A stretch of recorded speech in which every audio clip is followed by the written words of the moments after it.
दोस्तों नमस्कार, मैं हूं संजीत कुमार और आपने देखना शुरू कर दिया है बिहार टीचर पॉइंट। दोस्तों, सक्षमता परीक्षा जैसा कि कहा जा रहा है कि ये लास्ट है, लेकिन मैं आपको बता रहा हूं सक्षमता परीक्षा ये लास्ट नहीं होगा, छठा सक्षमता परीक्षा भी होगा। समझ गए? छठा सक्षमता परीक्षा भी होगा और शुल्क भी उसका यही रहेगा, जो आगे था वही रहेगा शुल्क भी। जो सक्षमता परीक्षा देना चाहते हैं उनके लिए मैं बता देता हूं कि 9 तारीख लास्ट डेट है। जो सक्षमता परीक्षा देंगे उनके लिए 9 तारीख लास्ट डेट है और उसके बाद फिर फरवरी के प्रथम सप्ताह में एग्ज़ाम हो जाएगा। निश्चित रूप से एग्ज़ाम हो जाने वाला है। तो सक्षमता परीक्षा क्या दिया, क्या खोया, क्या पाया, इस पर विचार करना होगा कि जो सक्षमता परीक्षा को लेकर के जो वहम पैदा किया जा रहा है कि नियोजित शिक्षकों के लिए लास्ट है, उसके बाद नियोजित शिक्षकों को मौका नहीं मिलेगा। नियोजित शिक्षक अगर अपना भविष्य सजाना चाहते हैं, नियोजित शिक्षक अगर भविष्य संवारना चाहते हैं तो दे दें। दरअसल मामला है क्या, ये जानना है कि मामला है कि आखिर सरकार क्यों चाहती है। दरअसल सरकार को ये लगता है ना कि सक्षमता परीक्षा नहीं देने के आड़ में, नहीं देने के पीछे बहुत बड़ा वैसे शिक्षक हैं जो किसी न किसी तरीके से गलत तरीके से उनकी नियुक्ति हुई है। समझ गए ना? एक दूसरा, आप एकदम जान लीजिए कि सक्षमता परीक्षा दे करके लोग जब विशिष्ट बनेंगे तो उनको विद्यालय से बाहर निकालने में सहूलियत होगी या अपने प्रखंड से बाहर निकालने में सहूलियत होगी। देखिए, सरकार का दो चीज़ तो का भी मैं भी समर्थन करता हूं। एक कि बेहतर शिक्षक हो और जो जमे हुए हैं वर्षों से अपने ही प्रखंड में, बाहर के प्रखंड को छोड़ दीजिए, जो अपने प्रखंड में जमे हुए हैं उनको बाहर जाना चाहिए, क्योंकि वो जो अपने प्रखंड में जमे हुए हैं वो शिक्षा के लिए कोढ़ हैं। ये तो मैं भी मानता हूं कि कोढ़ हैं। वो आज तक विभाग को ठगने का काम किया है, सजाने संवारने का ज़्यादा काम नहीं किया है, बहुत ठगा है। अब भरपेट ठगा है। उसी का नतीजा है कि सारे शिक्षक जो है ना आज इतने जो परेशान हैं वो उन्हीं लोगों की वजह से परेशान हैं। तो सरकार चाहती है कि सही शिक्षक रहें और बाकी बाहर जाएं। और सक्षमता परीक्षा जो देंगे, फिर अभी अपने विद्यालय में ठहराव है। अपने विद्यालय में ठहरने के लिए सक्षमता परीक्षा थोड़ी ना है। अपने विद्यालय में तो कोई किसी भी कीमत पर नहीं रहेंगे। एक चीज़ को जान लीजिए, जो भी विशिष्ट शिक्षक बनेंगे वो तो अपने विद्यालय में किसी भी कीमत पर नहीं रहेंगे। उनको जाना होगा, हर हाल में अपने प्रखंड से बाहर जाना होगा। लेकिन सरकार की नीति स्पष्ट नहीं रही, इसलिए अब कुछ भी कहना मुश्किल है। आखिर जो बीपीएससी के माध्यम से जिन लोगों की बहाली हुई या जो विशिष्ट शिक्षक थे पहले, है ना, वो ट्रांसफ़र करा के अपने ही प्रखंड में आ गए, दूसरे प्रखंड से, दूसरे जिला से ट्रांसफ़र करा के अपने प्रखंड में आ गए या अपने पंचायत में भी आ गए, अगल बगल आ गए। तो फिर जो नियोजित से विशिष्ट बने हैं उनको बाहर भेजने का जो मन बना रही सरकार, तो ये नहीं होगा। विद्यालय बहुत होगा तो अपने विद्यालय चेंज करने का प्रयास किया जाएगा। लेकिन बहुत सारे लोग कह रहे थे कि अपने प्रखंड से बाहर लोग जाएंगे।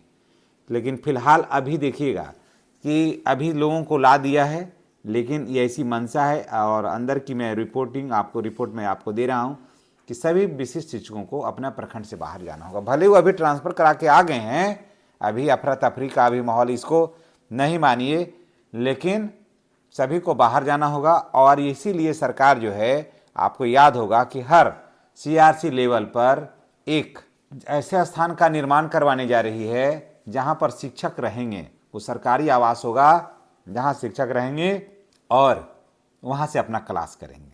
नहीं तो सबको तो अपने ही पंचायत में कर दी कि सरकार, तो आखिर वो बना क्यों रही है, बनाने का प्रोजेक्ट क्यों है, इस बात पर थोड़ा सोचिए, विचारिए। इसलिए सबको बाहर ही जाना होगा। और दूसरा कि जो सक्षमता परीक्षा नहीं दिए हैं, जैसे सरकार को ये लग रहा है कि 67,000 ऐसे शिक्षक हैं जिन्होंने एक बार भी पोर्टल पर आकर रजिस्ट्रेशन किया ही नहीं है। डॉक्यूमेंट्स भी जमा करता ना, तब तो सरकार को लगता कि चलो अपना डॉक्यूमेंट जमा तो कर रहा है ये लोग, तो सरकार बैठे बैठे उसको देख सकती है। फेल होना पास होना तो अलग प्रक्रिया है, लेकिन 67,000 ऐसे शिक्षक हैं जो वहाँ पर गए ही नहीं हैं, पोर्टल को टच ही नहीं किया है। तो सरकार को लग रहा है कि उसको धरना है। बस यही सक्षमता परीक्षा का एक राज है। बाकी सक्षमता परीक्षा या नियोजित शिक्षक बनेंगे या बीपीएससी के माध्यम से बनेंगे, सब इक्वल रहेंगे, कहीं कोई अंतर नहीं होगा, ठीक ना। अब देखिए, सक्षमता परीक्षा अगर आप मानते हैं कि फॉर्म भरते हैं तो 9 तारीख तक लास्ट डेट है, ठीक है। शुल्क है 1100। जो पहले परीक्षा दिए हैं वो फेल हो गए हैं या फॉर्म भर करके परीक्षा नहीं दे पाए, उनको किसी तरह का कोई शुल्क नहीं देना है, उनको किसी तरह का कोई शुल्क नहीं देना है, वो फॉर्म भरेंगे। और जो पहली बार फॉर्म भरेंगे उनको 1100 रुपये का शुल्क देना है। एग्ज़ाम जो है जनवरी के लास्ट में, तो जनवरी के लास्ट या फरवरी के प्रथम वीक में एग्ज़ाम होगा। तो जनवरी के लास्ट वीक में नहीं हो पाएगा आपको। जब एग्ज़ाम जो होगा ना 4-5 फरवरी तक एग्ज़ाम निश्चित रूप से सक्षमता परीक्षा का होगा। तो ज़्यादा शिक्षक भी नहीं रहेंगे फॉर्म भरने के लिए इसमें, और इसलिए ज़्यादा दिन एग्ज़ाम खिंचाएगा भी नहीं, ज़्यादा शिक्षक फॉर्म भरेंगे भी नहीं। कुछ लोग गिने चुने भरेंगे, नहीं तो ऐसे ज़्यादा लोग भरने के मूड में नहीं है। ऐसे मर्जी आपका, भरिएगा तो भर भी सकते हैं, नफ़ा नुकसान अपना देख करके भर लीजिएगा। लगेगा कि सब भरिए दिया तो हम यहाँ क्या करेंगे, तो अपना नफ़ा नुकसान देख लीजिएगा। लेकिन लोग ये कहता है कि ये लास्ट मौका है, तो नहीं होगा। एक परीक्षा और भी होगी जो बिल्कुल आसान होगा, और वो पास फेल तो बहुत माइनर चीज़ होगा उस एग्ज़ाम में, इस चीज़ को जान लीजिए। उसमें कहेगा कि सब कोई फॉर्म को भरिए, आप सब कोई फॉर्म भरिए, आप परीक्षा दीजिए चाहे मत दीजिए, आप अपना डॉक्यूमेंट सब इस पर डालिए, और जो भी डालेंगे उस सबको पास किया जाएगा। कैसे पहले आया था दक्षता परीक्षा, उसी हिसाब से उसके बाद फिर क्लियर होगा। तो दोस्तों, सक्षमता परीक्षा ये 5 पर आप अगर पुनर्विचार कर रहे हैं, करना चाहते हैं या सोचते हैं, तो कल लास्ट डेट है उसका। उसके बाद फिर संभवतः डेट बढ़ेगा या नहीं बढ़ेगा तो आने वाला वक्त बताएगा, क्योंकि ये तो सिस्टम ही बताएगा। आज तक तो नहीं बढ़ा था, तो कल का तो कोई न्यूज़ मिलेगा तो हम आपको खबर करेंगे। और फरवरी के प्रथम सप्ताह में जो है तक ये इसका एग्ज़ाम जो है हो जाएगा। ऐसे तो जनवरी के लास्ट या फरवरी के फर्स्ट वीक है, लेकिन 4-5 फरवरी तक इसका एग्ज़ाम निश्चित रूप से हो जाएगा दोस्तों। तो चलिए, सक्षमता परीक्षा का जो डर दिखा करके सक्षमता परीक्षा दिवाने के लिए बाध्य आपको करते हैं, तो डर करके नहीं दीजिए, आप सोच समझ कर निर्णय लीजिए, सोच समझ कर दीजिएगा। सक्षमता परीक्षा देने और नहीं देने से भविष्य सजेगा, सबरेगा, बहुत लाभ होगा, हानि होगा, ऐसी कोई बात नहीं है। सरकार की अपनी रोटी जो है वो सेकने में आसान होगी। सरकार जो अपना रोटी सेक रही है वो आसान होगा। सरकार के पास बहुत सारी फोल्डरें, फाइलें गायब हो गई है, उसको इसके पास पोर्टल पर जब आ जाएगा तो उसको खंगालने में आसानी होगी, और उसको स्कैन करके देखेगा कि कितने शिक्षकों का सर्टिफिकेट सही है, कितने सर्टिफिकेट है जो गलत है, ये छानने में सरकार को आसानी होगी। बाकी ये सब दिखावा है, समझ गए, बाकी सब दिखावा है, ये सब माया मोह है, कुछ मिलने जाने वाला नहीं है। इसलिए सोच समझ के निर्णय लीजिएगा, क्योंकि आपकी नौकरी और आपका भविष्य आप स्वयं सजा सकते हैं और संवार सकते हैं। धन्यवाद। चैनल को हर हाल में सब्सक्राइब करिएगा, ताकि आपसे जुड़ा हुआ हर जानकारी, हर वीडियो में आपके लिए शेयर करता रहूं। धन्यवाद।